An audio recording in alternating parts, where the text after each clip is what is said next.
What's up everybody, welcome back to the channel. Here we have my top 10 favourite Resident Evil Easter eggs in no particular order. And if you think I've missed any good ones, make sure to comment them down below. Also, the Discord link is in the description, make sure to go hit that and join the Discord, where we can have chats about our favourite game and world, Resident Evil.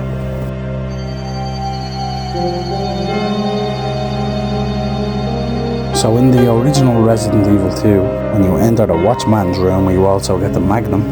To the right of the mirror in the back there is a poster, a Playboy poster, and it's from 1989 and her name is Kimberly Conrad.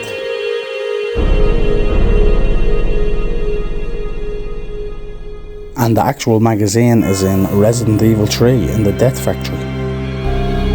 This picture here on the magazine looks very familiar.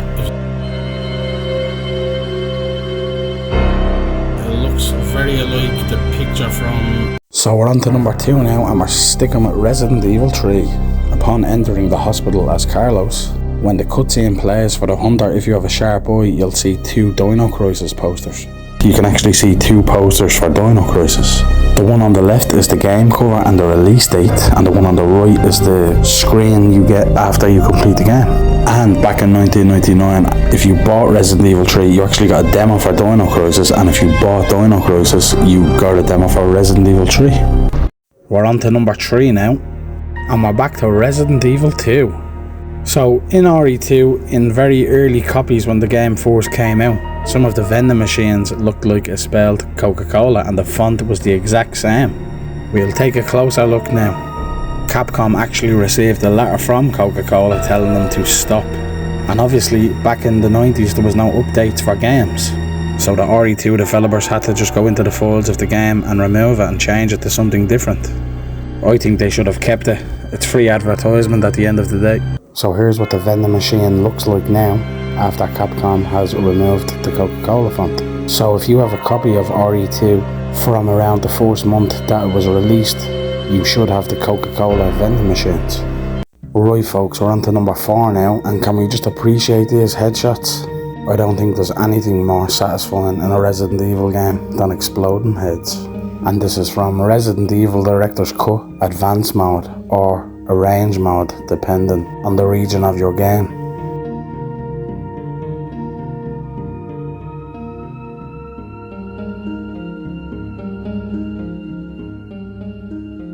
So we're going to be taking a look now at the Japanese port of Resident Evil. As you can see, Chris is labelled as hard and Jill is labelled as easy.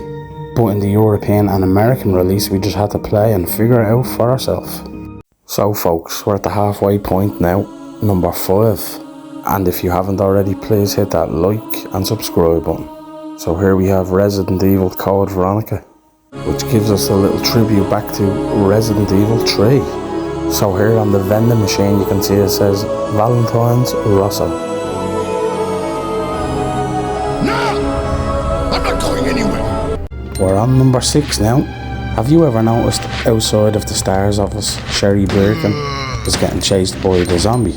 She runs down the hallway to a door, and when we get to that door, we have to unlock it to open it. So how did she get by it? Come on, boy. Sherry. So Sherry is using the vents instead of some doors, which is a really smart way to get around the RPD. We're on to number 7 now, and we're going to be looking at the Drained Emo eggs in Resident Evil 3. So as we can see here, the Drained Emo's laying the first egg, and it actually hatches. And as you can see there, the baby Drained Emo is running around. So this happened to me once, one playthrough of Resident Evil 3. I've never seen this before. Just look at how many eggs there is. So as you can see there's 4 eggs and they're all starting to hatch. It's good that they can't kill you. Imagine being surrounded by like 10.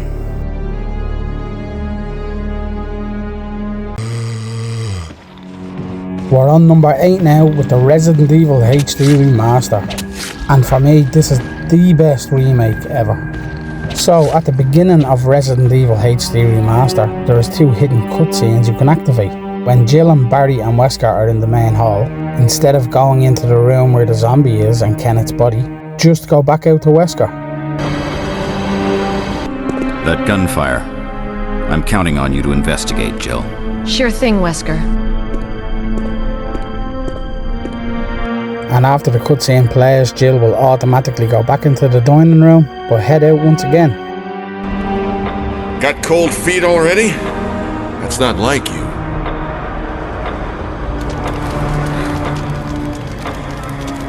We're on number 9 now and back with Code Veronica. If you like this video, please hit that subscribe button. So now we're going to take a look at Wesker's fight against Alexia in Code Veronica and Code Veronica X. And I have to say, I'm really glad they did change this fight in Code Veronica X because it's much better.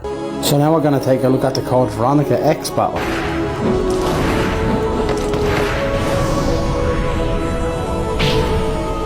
And now we're going to take a look at the Code Veronica fight and see how this plays out.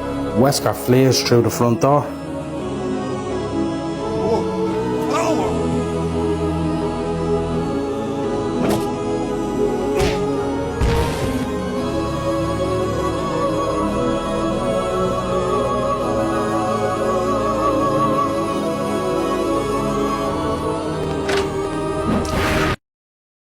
And now we're at number 10. So I know most of this video is from RE2 and 3, but that's because they're both my favourite. And just before we get into number 10, if you liked the video, don't forget to hit that subscribe button. So, have you noticed anything different? And if you're thinking, wait, there's no music playing, you're correct. And there is no music in this room either. It's because this is Resident Evil 2 on the Sega Dreamcast. And for some reason, there's no music outside of the RPD or in this room where you meet Marvin Branagh. So this is what it's like on every other version of RE2.